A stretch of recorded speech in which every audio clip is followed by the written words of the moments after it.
Hey everyone, welcome back to RPG Imaginings. I have a package from Chaosium that arrived today, and so I was going to go ahead and do an unboxing here, and I'm going to keep the title of the video generic, just so that those of you who want the mystique of what is this, although if any of you in the audience follow Chaosium on social media, you can probably guess what was recently released, and can probably predict what's in here, but you know, people like themselves a good mystery unboxing, so we're going to do one of those now. As per normal, Chaosium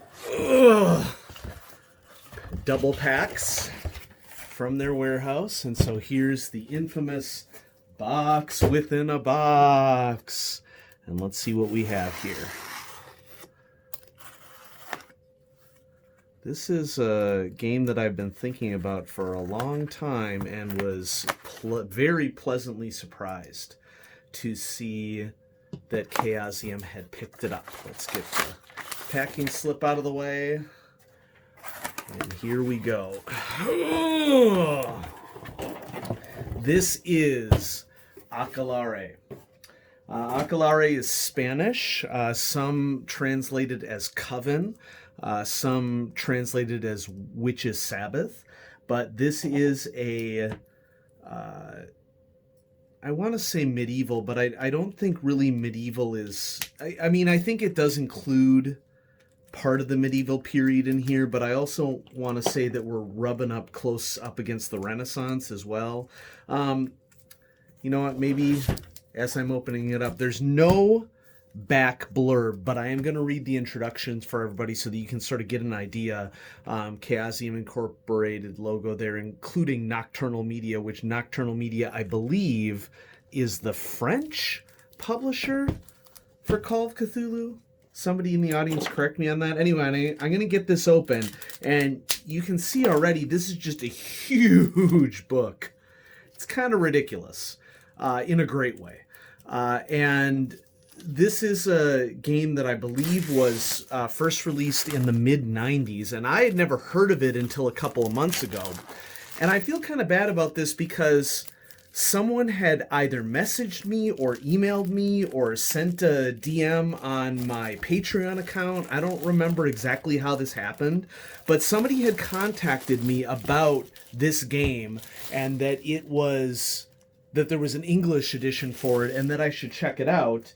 And at that time, it was difficult for me to figure out how to obtain a copy in the US. And then I got this Twitter message from Chaosium that said that they were releasing it. And I was like, oh my gosh, people have, said really great things about Aquelarre, and maybe it's, time that I buy into it. This is like a nearly 550-page book. It's a complete role-playing game. Gorgeous cover. Let's crack it up. Oh, wait. Maybe we should smell it. I'm going to smell it. Pretty smellness. Pretty smellless. It doesn't, necessarily have the new book smell, but it was shrink wrapped. We have a glossy interior to the pages here. And this English edition, I believe that this is the third edition, and it was published in 2013, and then the English version of this was published in 2018. To give you an idea of the scope of this book, I counted from the PDF, there's like 11 pages of table of contents in this book, and it includes these index of tables and index of boons and banes. And I love the styling of this book with the text, the header text that you see here. And as we delve into it, you're going to see the interior page artwork, indexes of spells, index of rituals. The art is styled after this classic medieval art style. So like some of the older Chaosium supplements, it begins with sort of this similar preamble in which the reason for this manual is given. Role-playing games and their workings are discussed, and relevant works affecting few or many fans are reviewed. And so Aquelarre is essentially my understanding, is a medieval demonic role-playing game that sort of deals with like this struggle between demons and angels from a medieval perspective in Spain of the medieval period, and also includes like a lot of magic and stuff in it as well. This is running so parallel to Call of Cthulhu in terms of having some utility between the two games that I was immediately interested in checking it out. And as someone who is generally interested in role-playing games that are outside of the norm, that also attracted me. And I like unique games that are telling a different style of story than a lot of other games that are out there, which, there's nothing wrong with the classic adventure-based games, okay, but they just aren't as big of my cup of tea as other games. So this enormous book you hold in your hands is the manual for a role-playing game. Let's be more specific. These are the rules for playing Aquelarre, the demonic medieval role-playing game, a game set in the kingdoms of the Iberian Peninsula during the 14th and 15th centuries, one in which history and fantasy live side by side, where the rule of Pedro the Cruel and Satan exist equally. If you don't already know what role-playing games are, read this entire section. If you don't know what Aquelarre is, read a little history section, and that's what we're going to read here in a second. And if you are Firebrand and already know everything you need to know about role-playing games and about Aquelarre, we shall see you in the final section, this English translation. So I'm going to turn the page. Ooh, there's a nice crisp sound as I turn the page. Beautiful coloring on these images. There's a glossary, describes what role-playing is, the typical stuff that you would expect to have. This is the portion that we really want to delve into right here, a little history. So, Aquelarre, the demonic medieval role-playing game, first appeared for sale on Wednesday, 13th of November, 1990, and became the first 100% Spanish role-playing game. It was written in Spanish, designed by a Spaniard, Richard Ibanez, I'm going to mispronounce that, published by a Spanish publisher, Joc International, and set within the 14th century kingdoms of the Iberian Peninsula. Over the years, the game gained momentum, and supplements for it multiplied, which added more depth to its setting. In 1993, the game made a jump in time to land in the 16th century with Renacita, a supplement that allowed players to place their adventures within the Renaissance. Okay, so we are Renaissance adjacent here. And things didn't stop there, as 3 years later, Villa y Corte came to light, a manual that places players in the Madrid of the Austrian Habsburgs during the 17th century. So it looks like it's spanning quite a few eras. That's 17th century would be, I think, what we would consider the classical period, or near the classical period. However, to the disappointment of the game's fans, this was the last Aquelarre supplement from Joc International, as the publisher dissolved and left the game homeless. During the following years, followers of Aquelarre did as best they could to continue their campaigns without newly published material until the end of 1999. In November of that year, Jose Luis Rodriguez, known on the internet as Tanis, founded the Anatema Brotherhood, a mailing list dedicated to the game, which became a meeting place for hundreds of fans who could use it to share ideas, adventures, and suggestions, and things didn't stop there. 1 month later, a new publisher, Caja de Pandora, published a second edition, including in a single book all the corrections and new rules that had been generated since the first edition appeared. Thus began the game's renaissance, as many new players discovered it besides those who had come before. More supplements were produced by Richard Ibanez, by other authors, and compilations of adventures written by fans of the game. Things seemed to be going brilliantly for the game, including the launch of a release in full color, but none of this could prevent the publisher finally closing its doors, and Aquelarre again finding itself without an official producer. Luckily for fans, this proved to be only a momentary fading, as several members of Caja de Pandora created C-ROM, a publisher willing to take over Aquelarre, also opening their doors to new authors, which let them bring to market a great quantity of supplements dedicated to different ethnic groups, to magic, to cities, and to professions, as well as new adventures and even re-release old supplements. Sadly, C-ROM had to close its doors between the years 2003 and 2004. In this state of affairs, and after many years of publishing drought, the publisher Ricard and Ibanez decided to publish a third edition of Aquelarre in 2013, rewriting the book entirely, polishing some of the rules to make them clearer to understand and easier to use, at the same time incorporating material that had been published separately in different supplements. And before I continue, I just want to point out there's some very clear rules that if you are familiar with Aquelarre in the audience and know a little bit about how the game has changed over time, there's certain aspects of this rules in which I was like, this has the early 2010s written all over it, you know? And so it'll be interesting to see how this game has evolved as gaming has evolved over time. The resulting book could claim to be the definitive version. At 550 pages, it's kind of difficult to argue against that, encompassing the greatest possible quantity of the game's features. While in the future, Nassolaro is dedicated to publish more supplements and guides for Aquelarre to expand the game world even further. And here's some info on the English edition. The English edition you now hold in your hand is translated from that Spanish 3rd edition of Aquelarre. And there's an example, play everything that you would expect. This is a meaty book.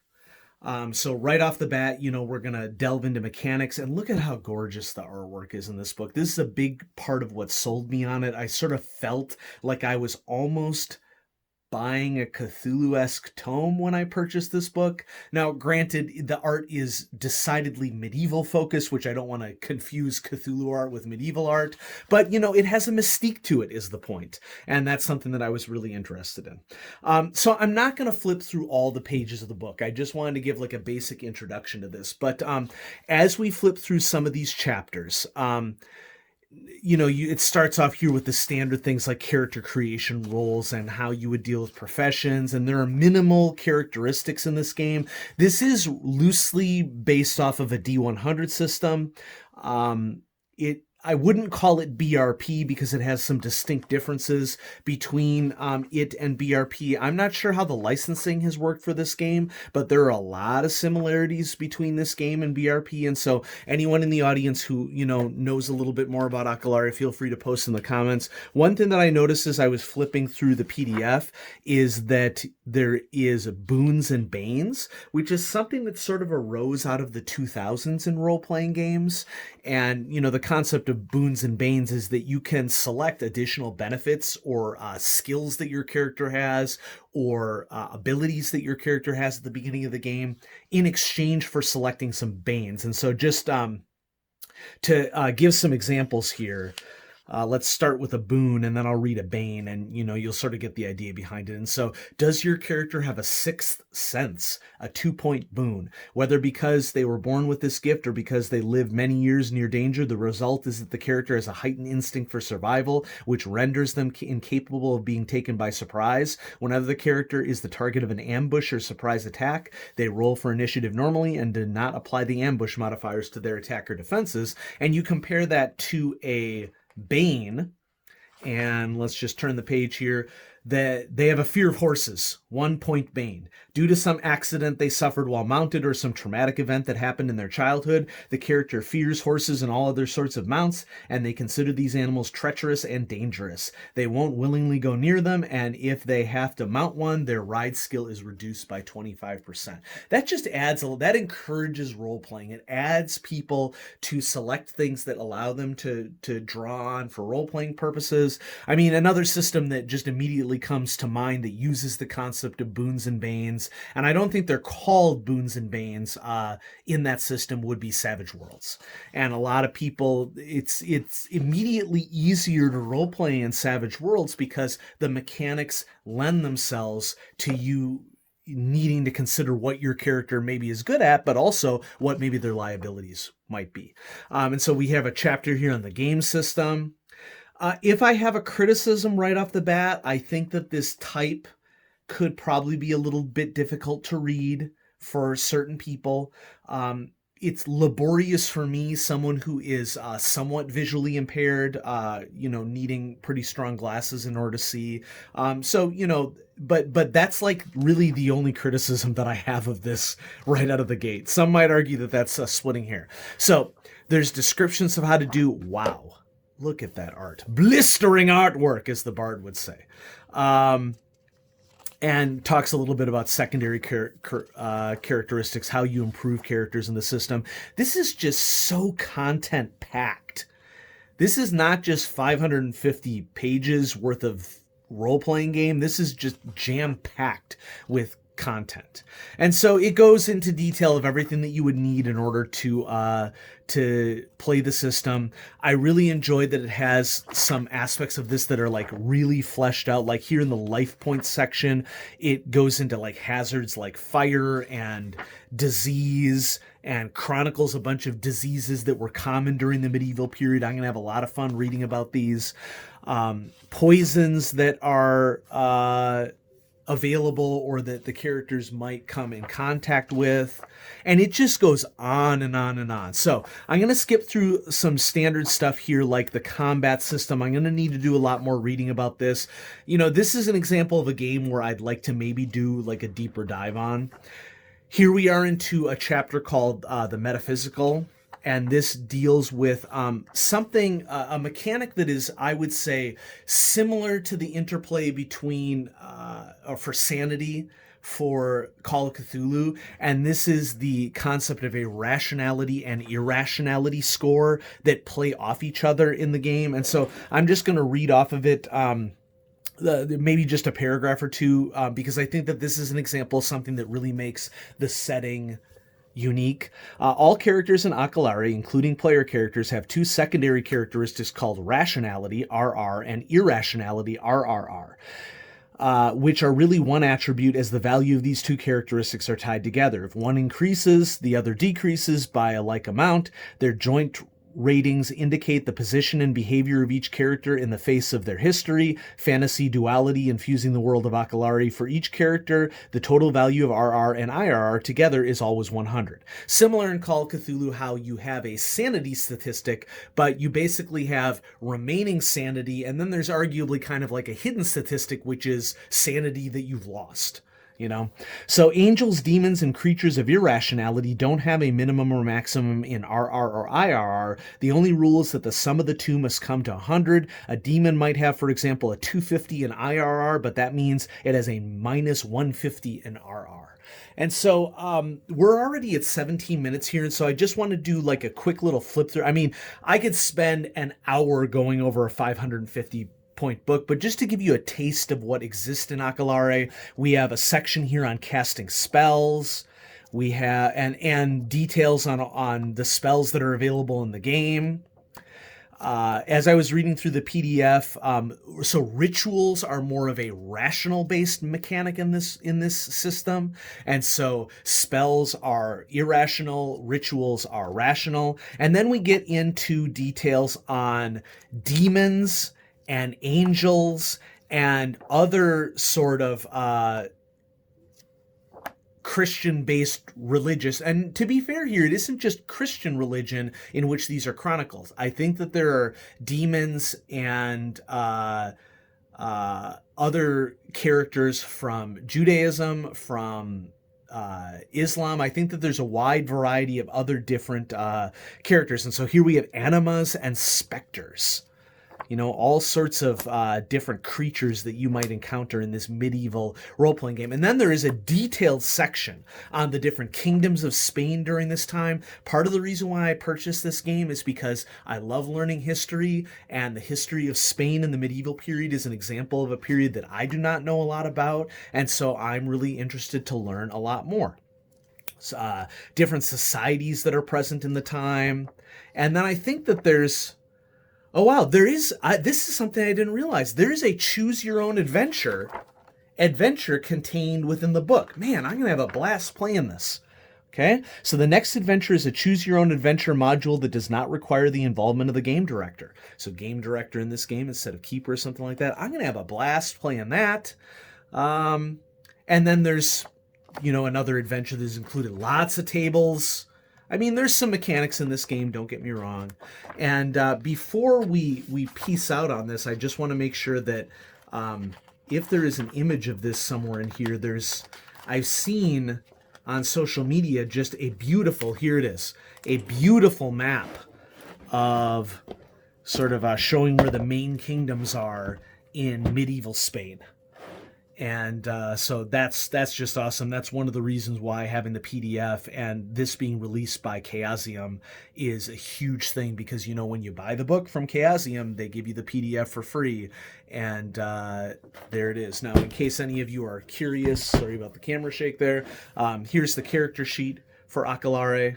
I mean, this is just a gigantic standalone role-playing game, but I think one that has a lot of parallels to compare to Call of Cthulhu. And I sort of find like that especially from like an occult standpoint, like I'm thinking of the occult skill, how parallel this game would run compared to Call of Cthulhu.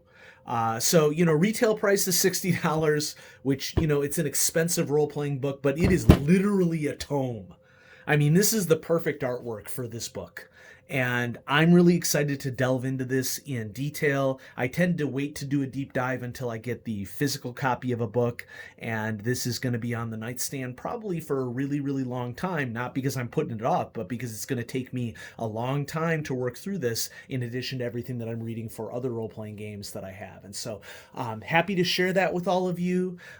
Please post in the comments what you know about Aquelarre or what excites you about Aquelarre, and we will continue to share awesome stuff about some of the lesser known role-playing games that exist out there. Thanks for watching, everybody.